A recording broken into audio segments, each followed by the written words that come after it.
Assalamualaikum warahmatullahi wabarakatuh. Perkenalkan, nama saya Hasmawati, mahasiswa semester 2 Setia Mujahidin Toli-Toli, NPM 2021-177. Pada video kali ini, saya akan menjelaskan mengenai materi etika dan komunikasi bisnis untuk menyelesaikan final test mata kuliah etika dan komunikasi bisnis. Baik, langsung saja kita kepada pembahasan materi etika dan komunikasi bisnis. Sebelum itu kita harus tahu dulu nih, apa sih itu etika? Nah, etika ini berasal dari kata ethos yang berarti akhlak, moral, dan perilaku. Sehingga secara umum etika ini didefinisikan sebagai pandangan manusia terhadap baik buruknya perilaku manusia. Seperti yang sudah saya jelaskan tadi, bahwa etika secara umum adalah suatu pandangan manusia terhadap baik dan buruknya perilaku manusia. Jadi kalau kita simpulin nih, etika komunikasi bisnis itu adalah pandangan manusia terhadap baik dan buruknya perilaku manusia dalam menjalin komunikasi ke satu orang ataupun lebih dalam lingkup bisnis. Atau bisa juga diartikan sebagai penyampaian pesan dan berita antara komunikator dengan komunikan, dengan memperhatikan perilaku sikap yang baik dan yang tidak baik untuk dilakukan ketika berkomunikasi dalam lingkup bisnis.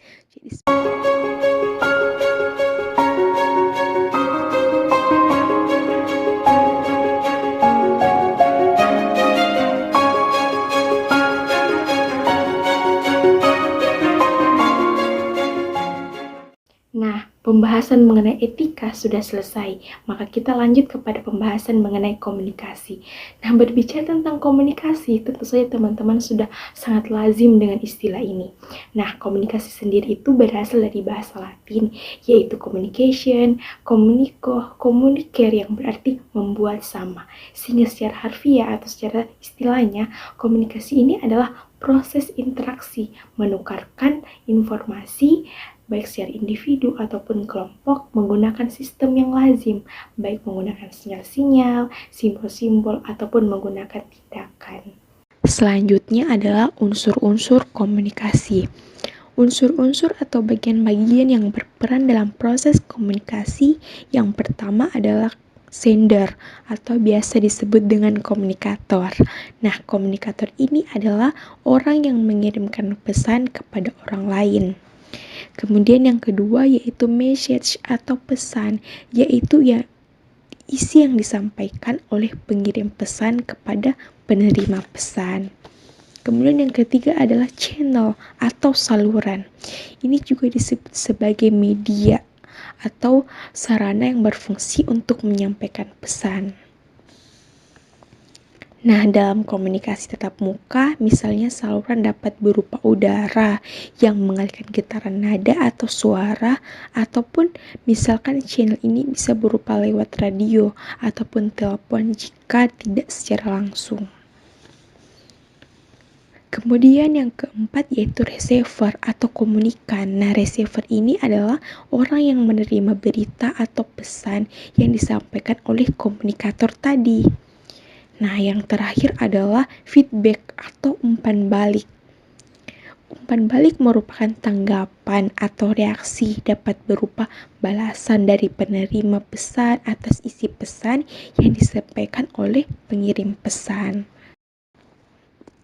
Nah, selanjutnya yaitu bentuk-bentuk komunikasi. Nah, bentuk-bentuk komunikasi ini ada dua, komunikasi verbal dan komunikasi nonverbal, seperti yang kita lihat pada video ini ya. Nah, komunikasi verbal adalah komunikasi yang bisa dilakukan dalam bentuk lisan maupun tulisan.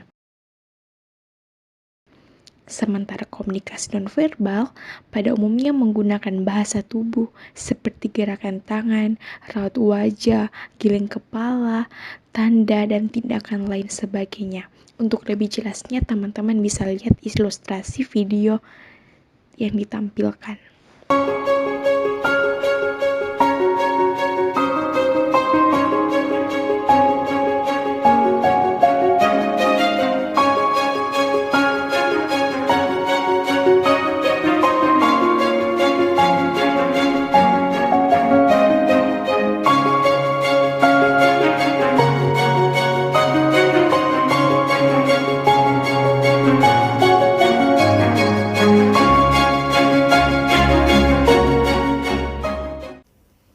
teman-teman. Kita udah tahu nih etika itu apa, komunikasi itu apa. Nah, kita harus juga tahu nih sebagai calon-calon sarjana di bidang ekonomi, kita juga harus tahu sekali apa sih itu bisnis.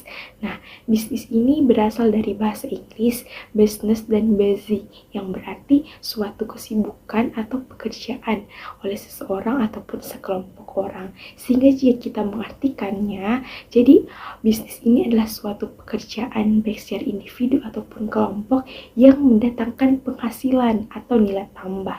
Jadi kalau teman-teman lakuin pekerjaan nih tapi nggak ada penghasilnya, berarti itu bukan bisnis ya teman-teman. Mungkin itu semacam volunteeran, karena kan itu nggak ada income-nya atau pendapatannya, hanya secara sukarelawan aja. Jadi bisnis itu ada money ya teman-teman. Nah, selanjutnya yaitu tujuan komunikasi bisnis. Nah, tentu saja dalam berkomunikasi dalam lingkup bisnis pasti ada tujuannya, namun agak sedikit berbeda dalam komunikasi secara pribadi, namun ada pula kemiripannya. Nah, dalam tujuan komunikasi dalam berbisnis itu ada 3. Yang pertama yaitu informing, kemudian persuading, dan yang ketiga yaitu collaborating. Jadi ada 3 tujuan utama dalam komunikasi dalam lingkup bisnis. Nah, yang pertama itu adalah informing.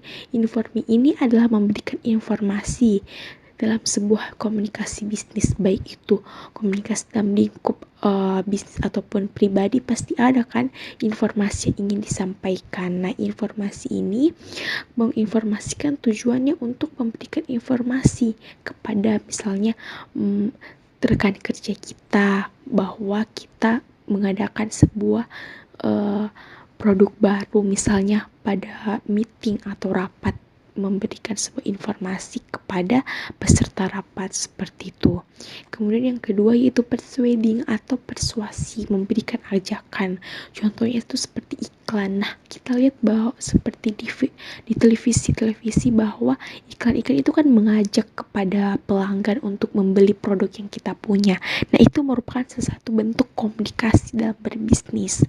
Nah, itu. Kemudian yang ketiga itu adalah collaborating atau kerjasama. Nah, tentu saja dalam berkomunikasi, dalam berbisnis itu tentu saja tujuannya untuk kita kolaborasi. Misalnya kita kekurangan dana, maka tentu saja kita berkomunikasinya untuk kolaborasi, untuk bekerja sama, untuk membuat sebuah produk baru, sehingga itu merupakan salah satu tujuan dalam berkomunikasi dalam lingkup bisnis. Wow, banyak banget nih yang udah dijelasin mengenai etika, komunikasi, dan bisnis. Nah, kalau kita berpikir, jika disambungin etika komunikasi bisnis itu apa sih? Jadi, etika komunikasi bisnis itu adalah pandangan manusia terhadap baik buruknya tingkah laku manusia dalam berkomunikasi dengan satu sama lain dalam lingkup bisnis. Jadi, ketika terjun ke dunia bisnis nih, kita tuh harus paham betul apa sih etika dan berkomunikasi dalam berbisnis itu, sehingga bisnis kita jalankan itu ada perkembangannya, nggak stuck di situ aja. Kita bisa menjalankan bisnis kita dengan etis, nggak melanggar norma-norma yang berlaku, sehingga bisa berkembang. Kemudian kita bisa berkomunikasi dengan rekan kerja kita dengan baik, sehingga kita punya relasi yang lebih besar. Jadi harus paham betul nih mengenai etika dan komunikasi dalam berbisnis itu sebelum kita membuat sebuah bisnis gitu teman-teman.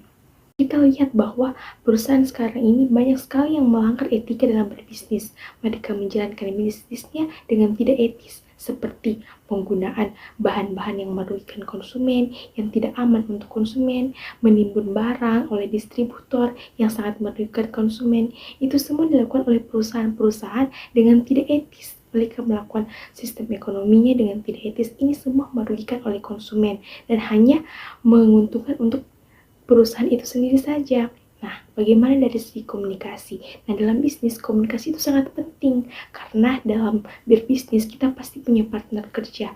Nah, sehingga ketika kita misalnya meeting, itu harus menggunakan komunikasi yang baik. Dalam segi formal, kita harus menggunakan komunikasi yang baik, sehingga penyampaian kita itu tersampaikan oleh si rekan kerja tersebut, sehingga apa yang kita rencanakan bisa terselesaikan, sehingga apa yang kita inginkan itu bisa terjalin, atau usaha yang kita inginkan itu bisa berkembang sesuai dengan apa yang kita rencanakan.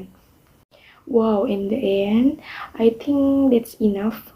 Aku rasa udah cukup banget nih mengenai penjelasan etika komunikasi bisnis. Semoga apa yang tadi udah dijelasin semoga bermanfaat buat teman-teman, dan apabila ada kesalahan atau sedikit kekurangan mengenai pembahasannya, teman-teman bisa komen di bawah dan kasih saran buat aku untuk kedepannya. So, tungguin video selanjutnya mengenai materi-materi yang ada. Don't forget to subscribe ya teman-teman. Assalamualaikum warahmatullahi wabarakatuh.